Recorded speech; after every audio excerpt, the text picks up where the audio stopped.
Hi welcome back to Dhanya lifestyle vlog. ನಾನು ನಿಮ್ಮ ಧನ್ಯ. ಎಲ್ಲರೂ ಹೇಗಿದ್ದೀರಾ? ಐ ಹೋಪ್ ಎಲ್ಲರೂ ಚೆನ್ನಾಗಿದ್ದೀರಾ ಅಂದ್ಕೊಳ್ತಾ ಈ ವಿಡಿಯೋನ ಶುರು ಮಾಡ್ತಾ ಇದ್ದೀನಿ. ಇವತ್ತಿನ ವ್ಲಾಗಲ್ಲಿ ಕ್ವಿಕ್ಕಾಗಿ ಒಂದು ಬ್ರೇಕ್ಫಾಸ್ಟ್ ರೆಸಿಪಿ ಮತ್ತು ಈ ಬಿಸಿಲಿಗೆ ತಂಪಾಗಿ ಕುಡಿಲಿಕ್ಕೆ ಮಸಾಲ ಮಜ್ಜಿಗೆನ ಕ್ಯೂಬ್ಸ್ ಮಾಡಿ ಇಟ್ಕೊಳ್ಳೋದು ಹೇಗೆ ಅಂತ ಹೇಳಿಬಿಟ್ಟು ತೋರಿಸ್ಕೊಡ್ತಾ ಇದ್ದೀನಿ. ವಿಡಿಯೋನ ಸ್ಕಿಪ್ ಮಾಡದೆ ಕೊನೆಯವರೆಗೆ ನೋಡಿ ಅಂತ ಕೇಳ್ಕೊಳ್ತೀನಿ. ಮೊದಲಿಗೆ ನಾನು ಒಂದು ಹೆಲ್ದಿ ಡ್ರಿಂಕನ್ನು ಮಾಡ್ಕೊಂಡು ಕುಡ್ಕೊಳ್ಳೋಣ ಅಂತ ಹೇಳಿಬಿಟ್ಟು ವಾಟರ್ ಮೆಲನ್ ಮತ್ತು ಬೀಟ್ರೋಟನ್ನು ಯೂಸ್ ಮಾಡಿಕೊಂಡು ಒಂದು ಹೆಲ್ದಿ ಡ್ರಿಂಕನ್ನು ಮಾಡ್ಕೊಳ್ತಾ ಇದ್ದೀನಿ. ಇದನ್ನ ಮಾಡಲಿಕ್ಕೆ ವಾಟರ್ ಮೆಲನ್ ಮತ್ತು ಬೀಟ್ರೂಟು, ಒಂದು ಸ್ವಲ್ಪ ಪುದೀನ ಸೊಪ್ಪು, ಒಂದೆರಡು ಕಾಳು ಮೆಣಸು ಇಷ್ಟನ್ನು ಹಾಕ್ಕೊಂಡು ರುಬ್ಕೊಳ್ಬೇಕು.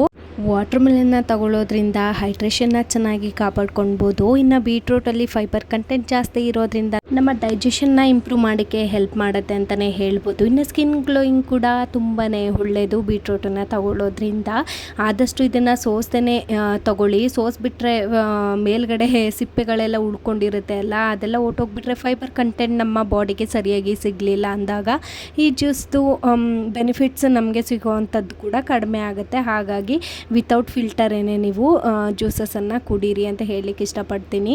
ನಾನಿವಾಗ ಹೆಲ್ತಿ ಡ್ರಿಂಕನ್ನು ರುಬ್ಬಿ ನಾನು ಒಂದು ಲೋಟಕ್ಕೆ ಶಿಫ್ಟ್ ಮಾಡ್ಕೊಳ್ತಾ ಇದ್ದೀನಿ. ಇವಾಗ ಸ್ವಲ್ಪ ಚಿಯಾ ಸೀಡ್ಸ್ನ ಸೇರಿಸ್ಕೊಂಡು ರುಬ್ಬಿಟ್ಟಿರುವಂಥ ಜ್ಯೂಸ್ನ ಕೂಡ ಇದಕ್ಕೆ ಹಾಕ್ಕೊಂಡು ಸ್ವಲ್ಪ ಹನಿನ ಸೇರಿಸ್ಕೊಳ್ತಾ ಇದ್ದೀನಿ. ಕುಡಿಲಿಕ್ಕೆ ಚೆನ್ನಾಗಿರುತ್ತೆ ಅಂತ ಹೇಳಿಬಿಟ್ಟು ಅಷ್ಟೇ. ಇಷ್ಟನ್ನು ಹಾಕಿಬಿಟ್ಟು ಮಿಕ್ಸ್ ಮಾಡಿಕೊಂಡ್ರೆ ತುಂಬ ಟೇಸ್ಟಿಯಾಗಿರುವಂಥ ಒಂದು ಹೆಲ್ದಿ ಡ್ರಿಂಕ್ ರೆಡಿನೇ ಆಗೋಗುತ್ತೆ. ಮಾರ್ನಿಂಗ್ ಎದ್ದಿದ ತಕ್ಷಣ ನಾವು ಡೈಜೆಷನ್ ಚೆನ್ನಾಗಾಗಲಿ ಅಂತ ಹೇಳಿ ಸ್ವಲ್ಪ ಕಾಳಜಿನ ತಗೊಳ್ಳೋದು ತುಂಬಾ ಇಂಪಾರ್ಟೆಂಟ್ ಆಗುತ್ತೆ ಅಂತ ಹೇಳ್ತೀನಿ. ಇನ್ನು ಪೂರ್ತಿಯಾಗಿ ಕುಡ್ದಿದ್ದಾದ ನಂತರ ನಾನು ಇವತ್ತಿನ ತಿಂಡಿಗೆ ದಾಲ್ ಸಾಂಬಾರ್ ಜೊತೆಗೆ ಜೀರಾ ರೈಸನ್ನು ಮಾಡ್ತಾ ಇದ್ದೀನಿ. ತುಂಬಾ ಸಿಂಪಲ್ ಮತ್ತು ತಿನ್ನಕ್ಕಂತೂ ತುಂಬಾ ಟೇಸ್ಟಿಯಾಗಿರುತ್ತೆ. ಯಾವುದೇ ತರಕಾರಿಗಳು ಬೇಡ, ತುಂಬ ಜಾಸ್ತಿ ಟೈಮ್ ಕೂಡ ಬೇಡ, ಕ್ವಿಕ್ಕಾಗಿ ಮಾಡ್ಕೊಂಡು ಬಿಡ್ಬೋದು. ಇವಾಗ ಹೇಗೆ ಮಾಡೋದು ಅಂತ ಹೇಳಿ ನೋಡ್ಕೊಂಡು ಬರೋಣ. ಮೊದಲಿಗೆ ನಾನು ದಾಲ್ ಸಾಂಬಾರನ್ನ ಮಾಡಲಿಕ್ಕೆ ಮಸೂರ್ ದಾಲ್ನ 1.5 ಲೋಟ ಆಗುವಷ್ಟು ನೀಟಾಗಿ ಒಮ್ಮೆ ತೊಳೆದ್ಬಿಟ್ಟು ಒಂದು 10 ನಿಮಿಷ ನೆನೆಯಲಿಕ್ಕೆ ಇಟ್ಕೊಳ್ಬೇಕು.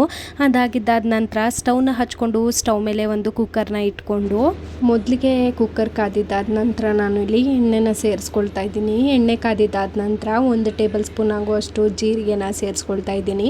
ಹಸಿರು ಮೆಣಸಿನ್ಕಾಯಿ ಮತ್ತು ಈರುಳ್ಳಿನ ಹಾಕಿಬಿಟ್ಟು ನೀಟಾಗಿ ಫ್ರೈ ಮಾಡ್ಕೊಳ್ಬೇಕು. ಮತ್ತು ಒಂದು ಬೆಳ್ಳುಳ್ಳಿನೂ ಕೂಡ ತಗೊಂಡಿದ್ದೀನಿ, ಅದನ್ನು ಕೂಡ ಹಾಕ್ಬಿಟ್ಟು ನೀಟಾಗಿ ಫ್ರೈ ಮಾಡಿಕೊಂಡು ಈರುಳ್ಳಿ ಚೆನ್ನಾಗಿ ಫ್ರೈ ಆಗಿದ್ದಾದ ನಂತರ ಚಿಕ್ಕದಾಗಿ ಕಟ್ ಮಾಡಿ ಇಟ್ಕೊಂಡಿರೋ ಒಂದು ಟೊಮೊಟೊನು ಕೂಡ ಹಾಕಿಬಿಟ್ಟು ನೀಟಾಗಿ ಫ್ರೈ ಮಾಡ್ಕೊಳ್ಬೇಕು. ತೋರಿಸ್ತಾ ಇದ್ದೀನಿ ಅಲ್ಲ ಆ ಥರ. ಸೊ ಹಸಿ ವಾಸನೆ ಎಲ್ಲ ಹೋಗಿದ್ದಾದ ನಂತರ ನಾವು ನೆನೆಸಿ ಇಟ್ಟಿದ್ವಿ ಅಲ್ವಾ ಮಸೂರ್ ದಾಲು, ಅದನ್ನು ಕೂಡ ಇವಾಗ ಇದಕ್ಕೆ ಸೇರಿಸ್ಬಿಟ್ಟು ನೀಟಾಗಿ ಒಂದು ಸರ್ತಿ ಮಿಕ್ಸ್ ಮಾಡ್ಕೊಂಡು ಬಿಡಬೇಕು. ನೀಟಾಗಿ ಮಿಕ್ಸ್ ಮಾಡಿದ್ದಾದ ನಂತರ ಇವಾಗ 1 ಟೇಬಲ್ ಸ್ಪೂನ್ ಆಗೋಷ್ಟು ಅಚ್ಚ ಖಾರ ಪುಡಿ, ಗರಂ ಮಸಾಲ, ಅರಿಶಿನ ಪುಡಿ ಮತ್ತು 1 ಟೇಬಲ್ ಸ್ಪೂನ್ ಆಗೋಷ್ಟು ಬೇಳೆ ಸಾಂಬಾರು ಪೌಡರ್ನ ತೊಗೊಂಡಿದ್ದೀನಿ. ಇಷ್ಟನ್ನು ಕೂಡ ಹಾಕಿಬಿಟ್ಟು ನೀಟಾಗಿ ಮಿಕ್ಸ್ ಮಾಡಿಕೊಂಡು 1.5 ಅಥವಾ 1.25 ಲೋಟ ಆಗೋಷ್ಟು ನೀರನ್ನು ಸೇರಿಸ್ಕೊಂಡು ರುಚಿಗೆ ತಕ್ಕಷ್ಟು ಉಪ್ಪನ್ನು ಹಾಕಿಬಿಟ್ಟು ನೀಟಾಗಿ ಮಿಕ್ಸ್ ಮಾಡಿಕೊಂಡು ರುಚಿನ ಚೆಕ್ ಮಾಡಿಕೊಂಡು ಕುಕ್ಕರ್ನ ಕ್ಲೋಸ್ ಮಾಡಿ 3 ವಿಷಲ್ ತೆಗೆಸ್ಕೊಂಡ್ರೆ ತುಂಬ ಚೆನ್ನಾಗಿರುವಂಥ ದಾಲ್ ಸಾಂಬಾರು ರೆಡಿನೇ ಆಗೋಗುತ್ತೆ. ನೋಡ್ತಾ ಇರ್ಬೋದು ನೀವೇ ಎಷ್ಟು ಚೆನ್ನಾಗಿ ಬಂದಿದೆ ಅಂತ ಹೇಳಿಬಿಟ್ಟು. ಮಸೂರ್ ದಾಲ್ ತುಂಬ ಸಾಫ್ಟ್ ಇರೋದ್ರಿಂದ ತುಂಬಾ ಒಂಥರ ತಿನ್ನಲಿಕ್ಕೆ ಒಳ್ಳೆ ತುಪ್ಪ ಥರ ಅಂತ ಅನ್ನಿಸ್ತಾ ಇರುತ್ತೆ. ತುಂಬ ಚೆನ್ನಾಗಿರುತ್ತೆ ಟೇಸ್ಟು. ನೀವು ಒಂದ್ಸತಿ ಟ್ರೈ ಮಾಡಿ ನೋಡಿ. ಕುಕ್ಕರ್ನ ತೆಗೆದಿದ್ದಾದ ನಂತರ ನೀಟಾಗಿ ಒಮ್ಮೆ ಮಿಕ್ಸ್ ಮಾಡಿಕೊಂಡು ಲೈಟಾಗಿ ಒಂದು ಒಗ್ಗರಣೆ ಕೊಟ್ಕೊಂಡು ಮೇಲ್ಗಡೆ ಸ್ವಲ್ಪ ಕೊತ್ತಂಬರಿ ಸೊಪ್ಪನ್ನ ಹಾಕ್ಕೊಂಡ್ಬಿಟ್ರೆ ದಾಲ್ ಸಾಂಬಾರು ರೆಡಿನೇ ಆಗೋಗುತ್ತೆ. ನೋಡ್ತಾ ಇದ್ದೀರಲ್ವ ನೀವೇ. ಇವಾಗ ನಾನು ಜೀರಾ ರೈಸನ್ನು ರೆಡಿ ಮಾಡ್ಕೊಳ್ಳೋಣ ಅಂತ ಹೇಳಿಬಿಟ್ಟು ಸ್ಟವ್ ಹಚ್ಕೊಂಡು ಸ್ಟವ್ ಮೇಲೆ ಒಂದು ಕುಕ್ಕರ್ನ ಇಟ್ಕೊಂಡು ಕುಕ್ಕರ್ ಚೆನ್ನಾಗಿ ಕಾದಿದ್ದಾದ ನಂತರ 3 ಟೇಬಲ್ ಸ್ಪೂನ್ ಆಗೋಷ್ಟು ತುಪ್ಪನ ಸೇರಿಸ್ಕೊಳ್ತಾ ಇದ್ದೀನಿ. ಇಲ್ಲಿ ಒಂದು ಸೀಕ್ರೆಟ್ ರೆಮಿಡಿ ಅಂದರೆ ತುಪ್ಪನೇ. ಎಣ್ಣೆ ಬದಲಿಗೆ ತುಪ್ಪನ ಬಳಸ್ಕೊಂಡು ಮಾಡಿ ತುಂಬಾ ಟೇಸ್ಟಿಯಾಗಿ ಬರುತ್ತೆ. ತುಪ್ಪ ಕಾದಿದ್ದಾದ ನಂತರ ದಿಂಚು ಚಕ್ಕೆ, 1-2 ಲವಂಗ, ಪಲಾವ್ ಎಲೆ, ಮರಾಠ ಮೊಗ್ಗು, ಕಸೂರಿ ಮೆಥಿ, ಸ್ವಲ್ಪ ಸೋಂಪುಕಾಳು ಇಷ್ಟನ್ನು ಹಾಕಿಬಿಟ್ಟು ನೀಟಾಗಿ ಫ್ರೈ ಮಾಡಿಕೊಂಡು ಕಟ್ ಮಾಡಿಟ್ಟಿರುವಂಥ ಹಸಿರು ಮೆಣಸಿನ್ಕಾಯಿನ ಸೇರಿಸ್ಕೊಳ್ತಾ ಇದ್ದೀನಿ. ಅದಾಗಿದ್ದಾದ ನಂತರ ಚಿಕ್ಕದಾಗಿ ಕಟ್ ಮಾಡಿರುವಂಥ ಒಂದು ಈರುಳ್ಳಿನ ಹಾಕಿಬಿಟ್ಟು ನೀಟಾಗಿ ಫ್ರೈ ಮಾಡ್ಕೊಳ್ಬೇಕು. ಇದಕ್ಕೆ ಇವಾಗ ನಾವು 2 ಲೋಟ ಆಗುವಷ್ಟು ಅಕ್ಕಿನ ತೊಳೆದ್ಬಿಟ್ಟು ಸೇರಿಸ್ಕೊಳ್ತಾ ಇದ್ದೀನಿ. ನೋಡ್ತಾ ಇದ್ದೀರಲ್ವ ನೀವೇ. ಇಷ್ಟನ್ನು ಹಾಕಿಬಿಟ್ಟು ನೀಟಾಗಿ ಮಿಕ್ಸ್ ಮಾಡಿಕೊಂಡು ಇವಾಗ 4 ಲೋಟ ಆಗುವಷ್ಟು ನೀರನ್ನು ಸೇರಿಸ್ಕೊಳ್ತಾ ಇದ್ದೀನಿ. 2 ಲೋಟ ಅಕ್ಕಿಗೆ 4 ಲೋಟ ನೀರು ಕರೆಕ್ಟಾಗಿ ಸರಿ ಹೋಗುತ್ತೆ ಅಂತಲೇ ಹೇಳ್ಬೋದು. ನೀರನ್ನು ಸೇರಿಸಾಗಿದ್ದಾದ ನಂತರ ರುಚಿಗೆ ತಕ್ಕಷ್ಟು ಉಪ್ಪನ್ನು ಹಾಕಿಬಿಟ್ಟು ನೀಟಾಗಿ ಒಮ್ಮೆ ಮಿಕ್ಸ್ ಮಾಡಿಕೊಂಡು ರುಚಿನ ಚೆಕ್ ಮಾಡ್ಕೊಳ್ಳಿ. ನೀಟಾಗಿ ತಿರುಗಿಕೊಂಡು ರುಚಿಯೆಲ್ಲ ಚೆಕ್ ಮಾಡಿದ್ದಾದ ನಂತರ ನಾನು ಇವಾಗ ಕುಕ್ಕರ್ ಕ್ಲೋಸ್ ಮಾಡಬೇಕಾದ್ರೆ ಒಂದು ಸ್ವಲ್ಪ ಕೊತ್ತಂಬರಿ ಸೊಪ್ಪನ್ನು ಹಚ್ಚಿ ಇಟ್ಕೊಂಡಿದ್ದೆ, ಅದನ್ನು ಕೂಡ ಮೇಲ್ಗಡೆ ಹಾಕ್ಕೊಂಡು ನೀಟಾಗಿ ಒಮ್ಮೆ ಮಿಕ್ಸ್ ಕೊಟ್ಬಿಟ್ಟು ಕುಕ್ಕರ್ನ ಕ್ಲೋಸ್ ಮಾಡಿ 2 ವಿಷಲ್ನ ಕೂಗಿಸ್ಕೊಂಡ್ರೆ ತುಂಬ ಉದ್ದುದ್ರಾಗಿರುವಂಥ ಜೀರಾ ರೈಸ್, ಏನೂ ತರಕಾರಿಗಳನ್ನ ಹಾಕ್ತೇನೆ ಇಷ್ಟು ಚೆನ್ನಾಗಿ ಮಾಡುವಂಥ ರೆಸಿಪಿ ಅಂದರೆ ಜೀರಾ ರೈಸ್ ಅಂತಲೇ ಹೇಳ್ಬೋದು. ಬೇಕಾದರೆ ಮನೇಲಿ ಟ್ರೈ ಮಾಡಿ ನೋಡಿ, ನಿಮ್ಗೆ ಹೇಗೆ ಅನಿಸುತ್ತೆ ಅಂತ ಹೇಳಿಬಿಟ್ಟು ಕಾಮೆಂಟ್ ಹಾಕೋಕ್ಕೆ ಮರಿಬೇಡಿ ಆಯಿತಾ. ಕುಕ್ಕರ್ ವಿಷಲ್ ಬಂದು ಆರಿದಾದ ನಂತರ ನಾನು ಇಲ್ಲಿ ತೋರಿಸ್ತಾ ಇದ್ದೀನಿ ಎಷ್ಟು ಉದ್ದುದ್ರಾಗಿ ಬರ್ತಾಯಿದೆ ಅಂತ ಹೇಳಿಬಿಟ್ಟು. ಇವಾಗ ನಾನು ಟಿಫನ್ನ ತಿನ್ನಲಿಕ್ಕೆ ಕೊಟ್ಬಿಡೋಣ ಅಂತ ಹೇಳಿಬಿಟ್ಟು ಸರ್ವ್ ಮಾಡ್ತಾಯಿದ್ದೀನಿ. ಜೀರಾ ರೈಸ್ ಒಟ್ಟಿಗೆ ದಾಲ್ ಸಾಂಬಾರು ತುಂಬಾ ಸೂಪರ್ ಕಾಂಬಿನೇಷನ್ ಅಂತಲೇ ಹೇಳ್ಬೋದು. ಮಕ್ಕಳಿಗೆ ಮಸಾಲ ಐಟಮ್ ಏನು ಜಾಸ್ತಿ ಆಗ್ತಾನೆ ಯೂಸ್ ಮಾಡ್ದೇ ತುಂಬ ಸಿಂಪಲ್ಲಾಗಿ ಮಾಡಿಕೊಡುವಂಥ ರೆಸಿಪಿ ಅಂತಲೇ ಹೇಳ್ಬೋದು. ಇವಾಗ ಮೇಲ್ಗಡೆ ಸ್ವಲ್ಪ ಕೊತ್ತಂಬರಿ ಸೊಪ್ಪನ್ನು ಹಾಕ್ಕೊಳ್ತಾ ಇದ್ದೀನಿ, ಚೆನ್ನಾಗಿ ಕಾಣಿಸುತ್ತೆ ಅಂತ ಹೇಳಿಬಿಟ್ಟು.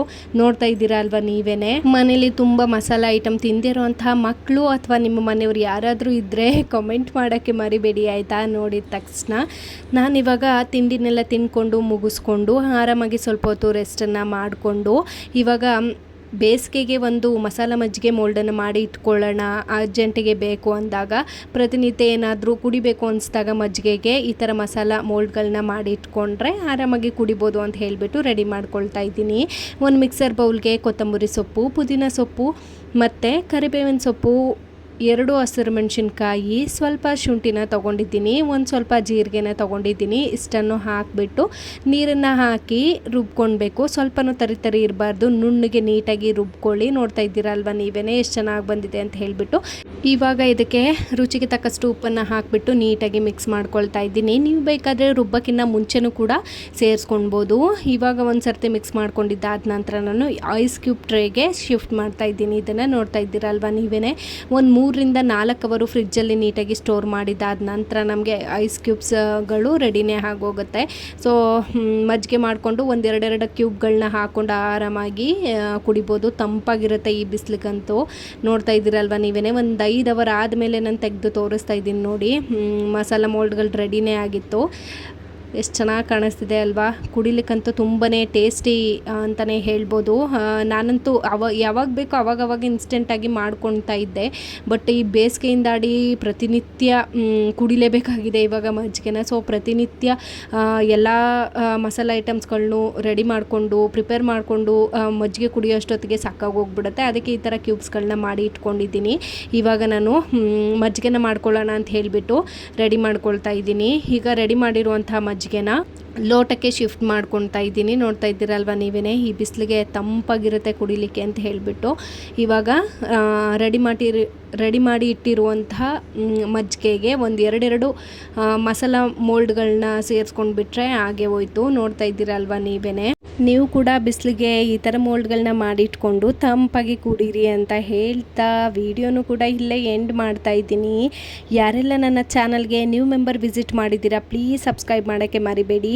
ಸಿಗ್ತೀನಿ ನೆಕ್ಸ್ಟ್ ವಿಡಿಯೋದಲ್ಲಿ. ಅಲ್ಲಿವರೆಗೂ keep watching, keep supporting, take care, bye ಎಲ್ರಿಗೂ.